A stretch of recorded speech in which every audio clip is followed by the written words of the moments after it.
estamos hablando mucho de lo nuevo, la nueva normalidad. Esta tarde hemos oído mucho en la administración lo nuevo de Dios, el nuevo tiempo. Y la palabra viene en esa dirección. Lo nuevo de Dios implica dejar lo viejo. Y quiero invitarte a leer la palabra en Marcos capítulo 2, verso 18 al 22. Jesús es interrogado sobre el ayuno. Y los discípulos de Juan y los discípulos de los fariseos ayunaban. Y vinieron y le dijeron: ¿por qué los discípulos de Juan y los de los fariseos ayunan y tus discípulos no ayunan? Jesús les dijo: ¿acaso pueden los que están de bodas ayunar mientras está con ellos el esposo? Entre tanto que tiene consigo al esposo no pueden ayunar, pero vendrán días cuando el esposo les será quitado y entonces en aquellos días ayunarán. Y mis versículos claves son el 21 y el 22 y dice: nadie pone remiendo de paño nuevo en vestido viejo. De otra manera, el mismo remiendo nuevo tira de lo viejo y se hace peor la rotura. Y nadie echa vino nuevo en odres viejos. De otra manera, el vino nuevo rompe los odres y el vino se derrama y los odres se pierden. Pero el vino nuevo en odres nuevos se ha de echar. Qué palabra tan propicia y tan oportuna para este tiempo. Porque todos sabemos que la vida ha cambiado. Todos sabemos lo que nos ha pasado, lo que hemos estado viviendo. Todos conocemos el estado de alarma. Todos hemos oído de la pandemia. Todos sabemos que la vida ha cambiado. Y yo he titulado mi prédica "Parece, pero no".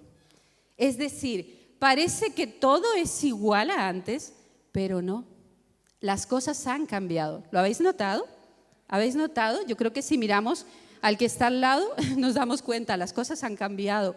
Ahora usamos mascarilla para protegernos, ahora hay una serie de medidas de seguridad que debemos respetar, pero también durante el confinamiento nuestras vidas cambiaron. Tuvimos que aprender a vivir en quietud, encerrados, tuvimos que aprender y ser tratados en las relaciones. La vida ha cambiado. Y yo pensaba, si la vida en nuestro entorno ha cambiado, ¿por qué nosotros vamos a pensar que nuestro interior tiene que seguir igual? ¿Por qué vamos a seguir moviéndonos y actuando como lo hacíamos antes? ¿Por qué no creer que el cambio que Dios está produciendo en todos los escenarios tiene que alcanzar nuestra vida, nuestra forma de pensar, de actuar, nuestra forma de vivir la vida? Y estaba pensando mucho acerca de esto. Y yo veo que en estos versículos claves, pero de hecho nos ponemos un poquito en contexto y como hemos leído, pues habían 3 grupos de personas escuchando la respuesta atenta, esa respuesta que iba a dar el Señor. El Señor me encanta porque Él aprovechó todas las oportunidades, aunque a veces la motivación era en juicio, Él aprovechó para hablar y derribar argumentos y destruir malas formas de haber entendido las cosas. Y yo veía en este escenario 3 tipos de receptores, ¿vale? Como de destinatarios de lo que Dios va a de lo que el Señor va a enseñar. Y entonces le estaban preguntando. Y tenemos por un lado a los discípulos de los fariseos, tenemos por otro a los discípulos de Juan y tenemos por otro oyendo a los discípulos de Jesús. 3 tipos de personas, 3 tipos de discipulados. 3 tipos de seguidores que seguían a diferentes personas. Y yo decía, hoy en día, entre nosotros, siguen habiendo esos 3 tipos de oidores, esos 3 tipos de receptores del mensaje. Están los que se acostumbran a escuchar de manera religiosa, están los que se acostumbran a servir de manera religiosa, están los que se acostumbran a cumplir ritos, disciplinas espirituales de manera religiosa.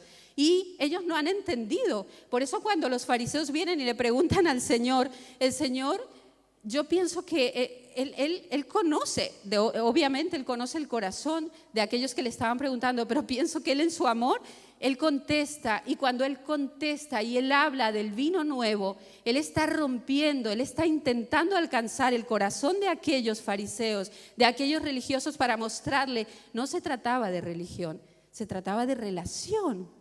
Dios durante el Antiguo Testamento vemos todo el Antiguo Testamento a Dios intentando alcanzar el corazón de su nación y que entendieran, no era religión, no era cuántas veces ayunabas, no era cuántas obras hacías, era el corazón, era la relación. Entonces el Señor viene mucho tiempo después y se encuentra con el mismo escenario, fariseos que estaban cuestionando por qué no se hacían diferentes rituales o determinados rituales.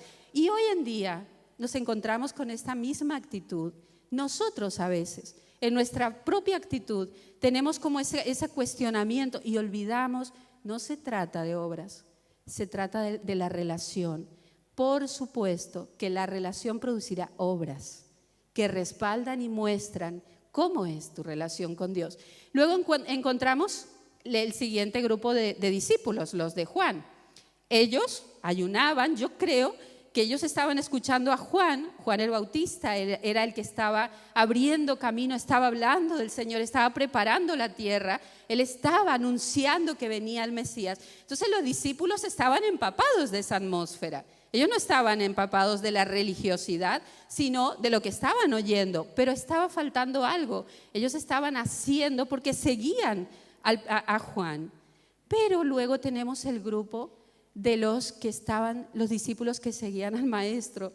Y yo creo, cuando ellos escucharon que se trataba de una línea más profunda, pienso que su corazón se estremeció de entender, no son obras, es relación. Se les estaba abriendo un nuevo panorama, se les estaba mostrando una nueva forma, se estaba abriendo el velo, se estaba abriendo el abanico, estaban entendiendo, les estaba el Señor revelando algo que les había sido guardado, algo que aún no habían aprendido. Podían estar disfrutando al amado y ya habría tiempo de otro tipo de búsquedas, pero veo al Señor rompiendo rituales, rompiendo como de alguna forma estructuras y llevando a la gente que le seguía, a sus discípulos, a entender, era algo que se trataba del corazón. Me gustó mucho esto porque nosotros podemos estar situados en uno de estos tres grupos. Podemos ser personas que hasta hoy hemos sido religiosos y hoy el Señor quiere decirnos, se trata de algo más profundo, se trata de tu corazón, se trata de tu entrega, se trata de tu honestidad, se trata de una búsqueda profunda. ¿Y cómo vas a vivir la vida a partir de ahora, cuando ya estamos saliendo de todos estos escenarios difíciles y tú necesitas conectar? Porque ¿sabes qué pasa? Cuando uno desconecta, cuando uno deja de caminar y de entender, se nubla el entendimiento, perdemos la claridad, perdemos la percepción, y es entonces cuando nos volvemos religiosos.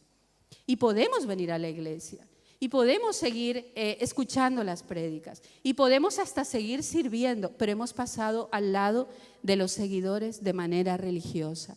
Hoy el Señor quiere mostrarnos que para este nuevo tiempo la religión estorba. Para este nuevo tiempo necesitamos entender que la religiosidad no nos servirá, no van de la mano, no son sinónimos, no van unidos. Tiene que haber un quitarte, tenemos que quitarnos ese espíritu religioso para abrirnos a una relación honesta, profunda y real con el Señor, con nuestro amado Señor. Y luego el segundo grupo y el tercero escucharon el mismo mensaje. Y yo pensaba, ¿cómo poder seguir igual cuando hemos oído al Señor? No sé, es como pretender ser ciego cuando ya ves. O pretender seguir estando como si estuvieran las luces apagadas cuando ya han sido encendidas. El Señor es la luz que ha encendido todo lo que nosotros hemos necesitado ver en este tiempo de cuarentena y en lo que viene. A mí me apasiona pensar que vienen días de gloria, que para esos días de gloria no puede haber otra cosa que ocupe el lugar de Dios, porque Él no va a compartir la gloria con nadie ni con nada. Yo quiero que leamos también, esta parte me impactó muchísimo. Quería que entendieras que es necesario ser odre nuevo para recibir lo nuevo, y que no intentemos poner un paño nuevo en un vestido viejo porque no será útil. Lo que necesitamos entender es que para este tiempo las cosas viejas deben quedar atrás. Y yo quiero, una vez habiéndote situado en esto, yo quiero invitarte a que leas conmigo Primera de Samuel, capítulo 5. Para mí estos capítulos fueron muy profundos. Te invito a que medites en la palabra. La palabra es vida. La palabra nos va a mostrar nuestro corazón y también el del Señor. La palabra nos va a mostrar su carácter. Te invito a que leas el capítulo 4, 5, 6. Yo creo que somos gente de la palabra. Si no hay palabra, no hay fundamento sólido. Si no hay palabra, las raíces no son fuertes. Entonces, serás golpeado y a veces derribado. Y no será porque Dios no esté con nosotros, será porque no hay palabra. Necesitamos que la palabra sea el fundamento sólido que llena nuestra vida, nuestra mente, cada segundo, cada escenario que vivamos en nuestra casa, en nuestro matrimonio, en la educación de nuestros hijos. Cada situación que tú enfrentes, necesitas la palabra. Sin la palabra no tienes brújula. Necesitamos la palabra. Por eso te animo a que leas estos capítulos, son preciosos, pero son profundos. El capítulo 5 dice: y cuando los filisteos capturaron el arca de Dios, la llevaron desde Ebenezer a Asdod, y tomaron los filisteos el arca de Dios y la metieron en la casa de Dagón y la pusieron junto a Dagón. Y cuando al siguiente día los de Asdod se levantaron de mañana, he aquí Dagón postrado en tierra delante del arca de Jehová. Y tomaron a Dagón y lo volvieron a su lugar. Y volviéndose a levantar de mañana el siguiente día, he aquí que Dagón había caído postrado en tierra delante del arca de Jehová, y la cabeza de Dagón y las dos palmas de sus manos estaban cortadas sobre el umbral, habiéndole quedado a Dagón el tronco solamente. Lo vamos a dejar ahí, luego vamos a leer un poquito más. Me pareció muy fuerte esta palabra, pero muy oportuna. El pueblo, os voy a contar un poquito, el pueblo se había corrompido, se había descuidado, habían perdido la percepción, estaban desconectados totalmente, si lo vamos a traer a las palabras de este tiempo, estaban totalmente desconectados y en ese estado de desconexión, en ese estado de indiferencia, en ese estado como de despreocupación, hasta de irresponsabilidad, van a la batalla y piensan que les va a ir bien. Estando así como estaban, ellos piensan que les va a ir bien. ¿Y qué hacen? Llevan el arca. Ya sabemos todos que el arca representa la presencia de Dios en medio del pueblo, y ellos llevan el arca, pero es que ellos estaban tomando el arca como un amuleto y creían que con llevar el arca era suficiente, o con llevar la Biblia debajo del brazo, diríamos hoy, es suficiente, o con hacer obras es suficiente. Y ellos creían esto. Y entonces cuando ellos están en la batalla, pues son derrotados, ellos pierden, ellos son vencidos por los filisteos, y los filisteos se llevan el arca.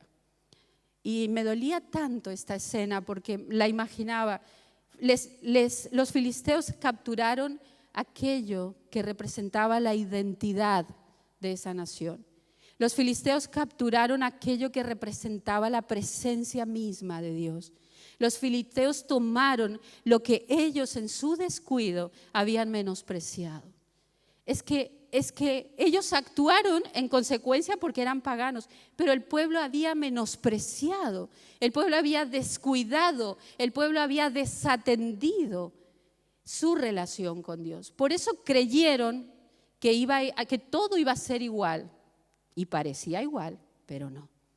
Entonces, la palabra me enseña y me cuenta que cuando el arca es capturada, los filisteos la toman como un trofeo, como un objeto más, y la ponen junto a su dios Dagón en el templo. Y ellos pues seguramente pensarían que era el premio por haber vencido a los israelitas, o que le iban a rendir también adoración poniéndolo a la altura de su dios, de Dagón. Y mi corazón vibraba cuando yo leí que por la mañana se levantan y encuentran que Dagón estaba tirado. Y lo levantan y lo vuelven a su sitio, y a la mañana siguiente Dagón estaba tirado. Pero esta vez la palma de sus manos estaba rota, destruida, y su cabeza estaba destruida. Y yo me gocé cuando lo leí, porque yo decía, ¿cuántas veces nosotros mismos descuidamos la relación y se levantan acciones o pensamientos que quieren ir en contra de la grandeza de mi Dios o de su poder o de su autoridad? Y Él tiene que mostrar y tiene que recordar que Él es Dios. Y que no hay quien se iguale a Él. No hay otro Dios fuera de Él. Pero además no hay argumento que tenga validez, peso, veracidad delante de su verdad, delante de su palabra. Cuando Él dice, así es. Entonces, cuando yo pretendo descuidar, menospreciar, desatender o igualar con mi criterio su verdad, esto será derribado. Él no lo va a tolerar, lo va a derribar. Y yo le agradezco que Él tenga ese carácter de no permitirme levantarme en contra de Él, porque Él es Dios. Él es Dios. Y pensaba, para este tiempo tú y yo necesitamos cuidarnos mucho, necesitamos examinarnos, necesitamos ser honestos, transparentes, humildes, sencillos, reconocer en qué punto hoy estamos. Y si en algún momento nos hemos atrevido como a olvidar, a desatender, a descuidar, a juzgar, a cuestionar a Dios mismo, necesitamos volvernos a Él. Porque para este nuevo tiempo Él cuenta contigo. Para este nuevo tiempo Él no te quiere fuera. Es que hay un lugar en la mesa preparado para ti, preparado para mí, para nuestras familias. Es que cuando Él te ve, ve tu descendencia. Cuando Él te ve, ve tu matrimonio. Cuando Él te ve, ve a tus hijos, ve a tus nietos. Y no podemos estar pidiéndole que alcance nuestra descendencia y levantándonos contra Él. O pidiéndole que alcance nuestra descendencia y descuidando nuestra relación con Él. ¿Cómo alcanzará si tú no vienes? Él es soberano, Él puede saltar y alcanzar a tus nietos, a tus bisnietos. Pero hoy estás tú. No te pierdas el privilegio de ser parte de la transformación de tu descendencia, de tu generación. No te pierdas el escribir la historia transformadora de esta nación. Tú serás parte. Si tú eres parte, tus hijos serán parte, tus nietos serán parte. Y les verás levantar clamor por esta tierra, pero no solo clamar, sino servir a Dios en esta tierra. Es un honor. Para mí es el mejor y más alto honor que puede tener un ser humano sobre la tierra. Servir a Dios. Servir a Dios es el más alto privilegio. Es el más alto honor.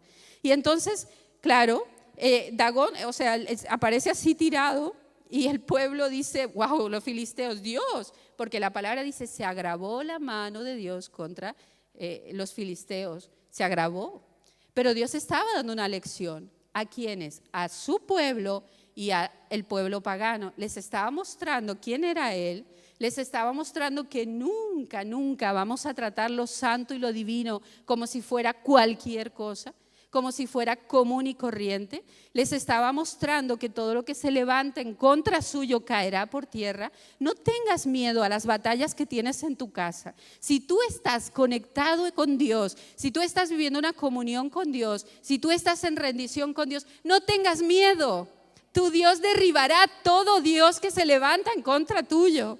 No tengas miedo, que caerá por tierra toda maquinación que venga a atacarte. No tengas miedo, que todo lo que se trame en lo secreto, Dios lo destruirá.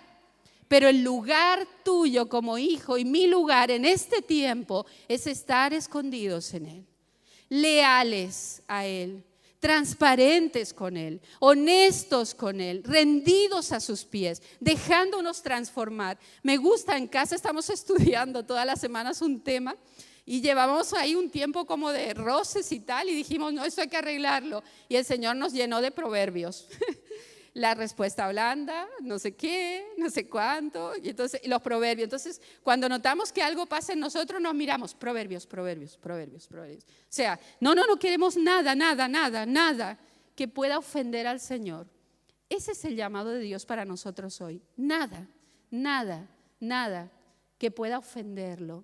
nada que pueda alejarte de Él, nada que te pueda robar la victoria que Él tiene preparada para ti, nada que te tenga que llevar a un lugar de corrección, porque Dios es Padre perfecto y si tiene que enseñar, lo hará porque te ama. Pero ¿por qué llegar a la corrección si tú puedes ser llamado y eres llamado a hijo de obediencia? Amén. Y claro, a mí me gustó mucho porque seguí leyendo y si vamos al capítulo 7,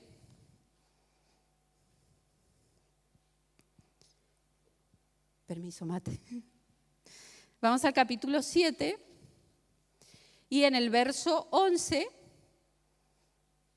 bueno, los filisteos ya no sabían qué hacer, el arca está aquí adentro, ay madre, hay que quitarse esto porque ya se dieron cuenta, Dios es maravilloso, Dios es verdadero, el Dios de los israelíes es verdad, quitémonos, saquemos el arca, devolvámosle el arca, y entonces el arca empieza ahí, que va a la casa de uno, va a la casa de otro, y al final me gustó porque el pueblo reacciona, el pueblo se vuelve, el pueblo se rinde, el pueblo se arrepiente, el pueblo se humilla.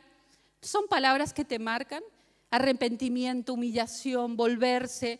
Y entonces le dan lugar al profeta, el arca es devuelta, ellos la recuperan, ellos aprenden la lección. Y dice la palabra en el capítulo 7, verso 11, y saliendo los hijos de Israel de Mizpa, siguieron a los filisteos, hiriéndolos hasta abajo de Bet-car. Tomó luego Samuel unas piedras y la puso entre Mizpa y Sen, y le puso por nombre Ebenezer, diciendo, hasta aquí nos ayudó Jehová. Así fueron sometidos los filisteos.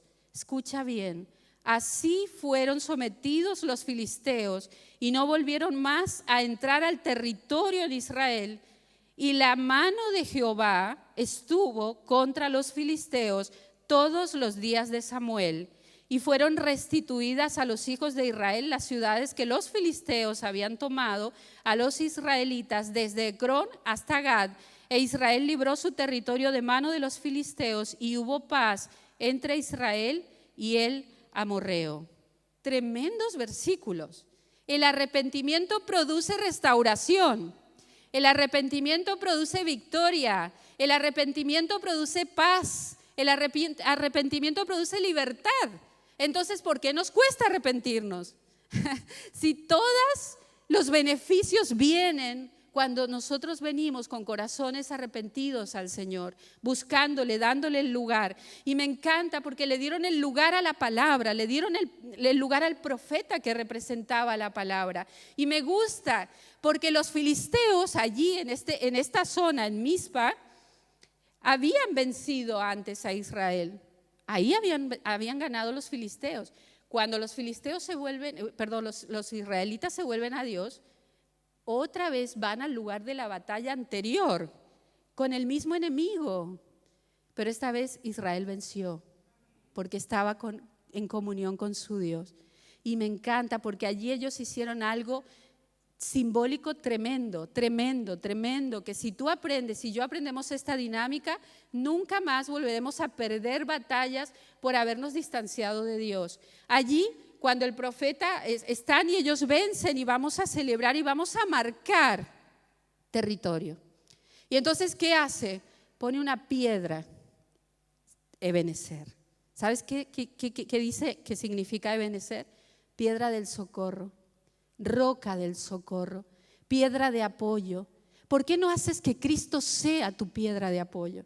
¿Por qué no haces que en el lugar de la dificultad y de la debilidad, en el lugar donde tú has sido derrotado, por qué hoy no te levantas y pones la piedra del socorro? ¿Por qué no pones la roca del apoyo? Cristo es nuestra roca. Y no tenemos por qué ser derrotados en ningún territorio de debilidad, porque Cristo es la piedra del socorro donde tú y yo nos podemos apoyar. Y me encantó porque Samuel dijo, pongo la piedra. Y dijo, porque hasta aquí nos ayudó Jehová. Y dijo, marco límite con esta piedra. Marco límites. Eso depende de nosotros. Marquemos límites. Marquemos límites. Hasta aquí. De aquí no, porque me quedo sola, pero si me quedo aquí en la piedra de socorro, en mi roca de apoyo, aquí seré defendida, aquí habrá victoria. Amén. Yo quiero animarte esta tarde a que no te salgas de la piedra. Y si por algún momento, bajo alguna circunstancia, te has sentido solo, presionado, has empezado a mirarte a ti misma y has dejado de mirar al Señor, hoy es tarde de reconciliación. Hoy es tarde de volver a empezar. Hoy es tarde de tomar lo nuevo y soltar lo viejo. Lo viejo es lo que te ha tenido mediocre, lo viejo es lo que nos ha tenido triste, lo viejo es lo que nos ha tenido desgastado, lo viejo es lo que ha hecho sobre nosotros un peso muerto, un peso inútil, pero lo nuevo de Dios producirá vida, producirá libertad,